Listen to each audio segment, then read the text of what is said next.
আসসালামু আলাইকুম, সবাই কেমন আছেন? আলহামদুলিল্লাহ আমি তো ভালো আছি। আজকে ১০ রমজানের কি করলাম সেটা তোমাদের সাথে শেয়ার করব। তো ভিডিওটা তোমরা দেখতে থাকো। তো ভিডিওটা শুরু করা যাক। কালকে তো দেখলা যে আপুদের বাসায় ইফতার করতে যাই, তো ওইখান দিয়ে ভিডিওটা শেষ করলাম। তো আপুদের বাসা দিয়ে যাওয়ার সময় ভিডিওটা শুরু করলাম আবার, কারণ কালকে রাত থেকে কি করছে এটা তোমাদের সাথে শেয়ার করব। আর দিনে ইফতার পর্যন্ত কি করছে সেটাও শেয়ার করব।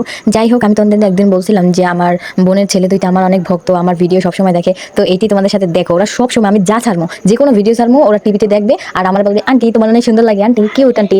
অনেক আমার ফ্যান, আমার ভক্ত। আমি কোনো মিথ্যে কথা বলি না, আমি যা বলি একদম সরাসরি প্রমাণ দিয়ে নিই। তো এখানে আমি যাওয়ার সময় ওরা দুইজনে কান্না করতেছিল, আর চোখে পানি দেখো, বড়টার চোখে পানি টলটল করে যাইবে আমার সাথে মেডিকেল। মানে এরা শুধু কেউ যদি গেট থেকে বের হয় তাইলে মনে করো এরা যাওয়ার জন্য পাগল হয়ে যায়। আটকা থাকলে মানে ওদের আটকা থাকতে ভালো লাগে না, ওরা একটু ঘুরবে এগুলাই ওরা পাগল, দুষ্টুমি করবে বাইরে আইয়া এটাই চায়। তারপরে আমি আপুদের বাসা থেকে আবার মেডিকেল চলে আসলাম। মেডিকেল আসার পরে এত মানে মাথা ব্যথা, যারা চা লাভার তাদের চা না খাই ভালো লাগে না। তো ভাবি বলতে আসি চলো না একটু চা খাইতে রাস্তায়। তো চা খাইতে আসি, এখানে চা আর খাইতে ইচ্ছে করে নাই। এখানে চটপটি দেখে আবার চটপটির লোভে চলে গেলাম, ঝাল দিয়ে একদম মনে করো উফু। আমি এখন এডিট করি, এখন বুঝে আমি আবার যে খাই এত ভালো লাগে। মানে বোম্বাই মরিচ দিয়েছে, হুগনা মরিচ দিয়েছে, সেই স্বাদ। যাই হোক ওইটা খাইছিলাম, খাইয়ে যা ঝালে ভুগছি, মানে অনেক বুকে ব্যথা করছে, এত পরিমাণ ঝাল দিছিল। আর খাইতে সেই বাবুর কাছে বাবুর বাবা ছিল, এর জন্য আমি আর ভাবি চার কথা বললে আসি আর কি, মানে চটপটির লোভে পড়ে গেছি। পরে চাও খাইছি, কিন্তু চটপটিটা একটু বেশি মজা ছিল মেডিকেলের সামনে। তারপরে আমি আর ভাবি আবার চলে আসতেছি। তারপরে আমি ঝালে ভোগ দিয়ে শেষ, বলতে গেলে বললাম না অনেক বুকে ব্যথা করছে। পরে আর বেশি ভিডিও করা হয়নি, একদম রাত্রের ভিডিও। এটা রাত 11টা বাজে, সবাই মশারি টানাইছে, বাট আমার এখানে মশারি নেই, আমি এই বেডে ঘুমামো। সেটি তোমাদের সাথে বলতে চাচ্ছি, আমি আজকে এখানে ঘুমামো। কিন্তু এত মশা, সারা মানে মেডিকেলটা অন্ধকার করে রাখছে, কোনো লাইট জ্বলে নাই। আমি সারা রাত্র ঘুমাই দিই নাই, কারণ আমি আর যদি এখন ঘুমাই ওখানে আজান দিলে তো শোনাই যাবে না। এর জন্য একদম খাওয়া দাওয়া করে ঘুমামো। এর জন্য আর কোনো বেশি ভিডিও করা হয় নাই। খাবার খাইতে আসছি সেহেরির সময়, ওইটাই ভিডিও করলাম। আর বাবুও সেহেরি মানে খাবার খাইতে যখন উঠছে তখন বাবু উঠছে, ওদের সাথে দুষ্টুমি করতেছিলাম। এই দেখো আমি অন্ধকারে খাইতে আসি, এরপরই বাবু উঠবে আর কি। মানে অন্ধকারে দেখায় না কিছু, বাট আমি সবই দেখতে আসি। তোমাদের মানে আমাদের ক্যামেরায় বোঝা যায় না। তো এইটা রাত্রে হয়েছে যাইয়া ভোর রাত্রের বেলায়। তারপরে আর ভিডিও করি নাই, ঘুমাইছি। ঘুম থেকে ওইটা 8টা সাড়ে 8টা বাজে আবার এই ভিডিওটা। এটা হয়েছে যে বাবুর সাথে, বাবু উঠছে, বাবু কান্না করে, ওর সাথে দুষ্টুমি করি। আমি সবসময় ওর সাথে দুষ্টুমি করি। তো ওর হাতে অনেক ব্যথা যন্ত্রণা করতেছে, তো আমার খালি বলে কি ফুদেতে। এর জন্য আমি ওর সাথে ফুদেই আর কি করি, মানে মজা করি, জানি ওই একটু হাসি খুশি থাকে। পরে আমার বোনের ছেলে আবার ওর গায়ে মানে বিসির মতো এগুলো কি বলে আমি জানি না, বাট এগুলো উঠছে অনেক যন্ত্রণায়, জ্বরে অনেক মানে অনেক অসুস্থ বলতে পারো।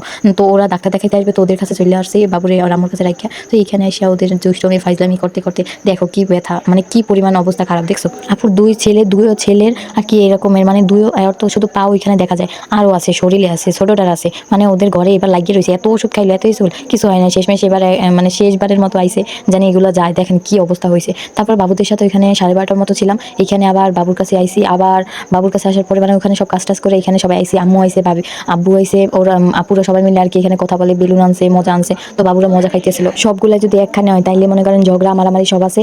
তো এখানে সবাই ওদের তিনজনের তিন জায়গায় রাখছে। তারপরে আপু এখানে আর বেশিক্ষণ থাকে নাই, আপুর আবার বাসায় কাজ আছে, এর জন্য চলে গেছে। তো আপু যাওয়ার সময় আমার জুতা নিয়ে গেছে, আর আমি আপুর জুতাপুটি করতে আসি। এখানে যাইতে আসি, আবার আম্মু নাকি ডাক্তার দেখাইবে, আম্মু অসুস্থ। এর জন্য আম্মুর ডাক্তার দেখাইতে গেছি, টিকিট কাটতে আম্মুর ডাক্তার, ওইখানে সিরিয়াল কাটতেই আম্মুর ডাক্তার দেখাইছি গাড়ি ব্যথার। তারপরে আবার আসছি, আবার একটা 50-এর দিকে আবার বাড়ির দিকে রওনা দিয়ে দিলাম। কিন্তু বাড়ি যেই তো কাজ করা লাগবে, কারণ আম্মুর এখানে রেখে যাই। কালকে সারা রাত্র ছিলাম, না খাইতে পারছি না ঘুমাইতে পারছি, কষ্ট অনেক হইতে আছে। রোজা রেখে যদি না খাইয়ে হয় তাহলে কত কষ্ট না। তো তারপরে বাসায় চলে আসছি। বাসায় এসেই দেখো আমি কামলার ড্রেস পরে গেছি, এখন কামলা দেবো বলতে পারো, চাকরানি। হ্যাঁ, আমার যে কি কষ্ট দেখো, কোনো শান্তি নাই, শান্তির ঘুম মরে গেছে। মেয়েদের জীবনটা এমন কেন দেখো। আমি মাত্র 3টা বাজে আইতে 3টা বাজে আইয়া রান্না চড়াইছি।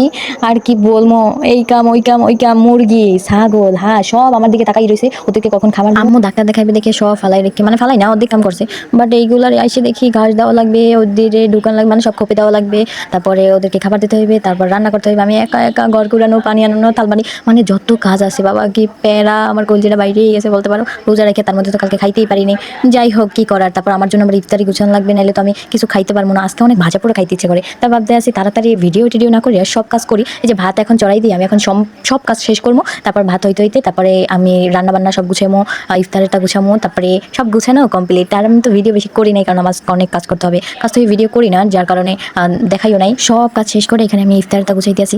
এইখানে আমি নিজে আজকে সব করতে আসি। এখানে ভাজা পোড়া আমার অনেক খাইতে ইচ্ছে করছিল, তাই এখানে যত ডিমের, মনে করো ডিমের চপ, তাও কিভাবে করছে জানো, আলুর চপটা সেই লেভেলের হয়েছে। মানে কি হয়েছে, শুকনা মরিচ, তারপর পেঁয়াজ একটু টাইলা ভর্তার মতো করছি। তো ওইটা ডিম সেদ্ধ করিয়া ডিমের সাথে এত অনেক বড় করিয়া, তারপরে একদম মনে করো ভাজছি কড়া করিয়া, সেই ছিল ভাই। এত ঝাল করিয়া যে দিছি, সবজির মধ্যে ঝাল খাইছি। আর ওয়াও, নিজেরটা নিজেই প্রশংসা করি। কারণ কি জানো, আমার তা মনে হয় না কারো ভালো লাগে কিনা, কিন্তু ভাই আজকে এত মজা হয়েছে যা বলার ভাই। আমি নিজে খাইছি আর ওয়াও, আমি নিজেকে নিজে বলতে আছি তুই এত সুন্দর রান্না করতে পারিস, আর সবাই তোকে অপমান করে, সবার আমার কাছে তো রান্না এত খারাপ হয়, তুই এত সুন্দর রান্না করতে পারিস। আমি এইটাই বলতেছিলাম, সত্যি কথা ওয়াও হয়েছে। তোমরা এরকমের রেসিপিটা মানে একটু করে দেখো, সেই লাগবে, অনেক মজা লাগবে। একটু ঝাল ঝাল সব জিনিস রাখবা, সেই লাগবে। যাই হোক, আজকে ভিডিওটা এইটুকুই রাখছি, কারণ আজকে বহুত কাজ করছি আর কালকে ঘুমাইতে পারি না, এখন আমি ঘুমাবো। ভিডিওটা কেমন হয়েছে সবাই কমেন্টে বলো, আর সবাই লাইক কমেন্ট করে পাশে থাকো। তো সবাই ভালো থাকবা, সুস্থ থাকবা, আল্লাহ হাফেজ।